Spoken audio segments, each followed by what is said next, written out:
Hi folks, my name is Mehyar and I'm an engineer at Composure. Today I'll be showing some of the scheduling policies supported by Composure. Composure provides per application scheduling policies for multi-cloud optimization. To illustrate the placements made by our scheduler, we'll be using the Composure Visualizer tool. The visualizer represents each container as a block with a certain color, where the two dimensions of the block are representing the container's CPU and memory demands. Hosts where workloads can get placed are visualized as bins, where the two dimensions of the bin represent the host's CPU and memory capacity. We will show the placements for 8 containers named A, B, and all the way to H. These containers have different resource demands and have some affinity constraints. Here are the 8 containers or workloads that are requested to be placed.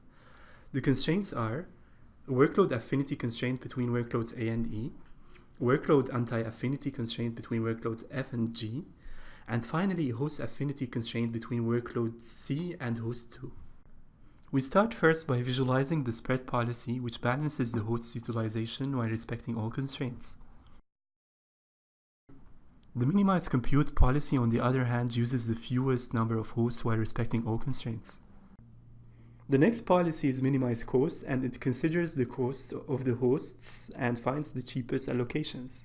The cloud priority policy prioritizes a cloud, such as the private cloud, over another. This is useful, for instance, when we want to maximize utilization of our private data center, but allow apps to spill over to the public cloud. These are only a few of our supported scheduling policies, as you can see in the following slides.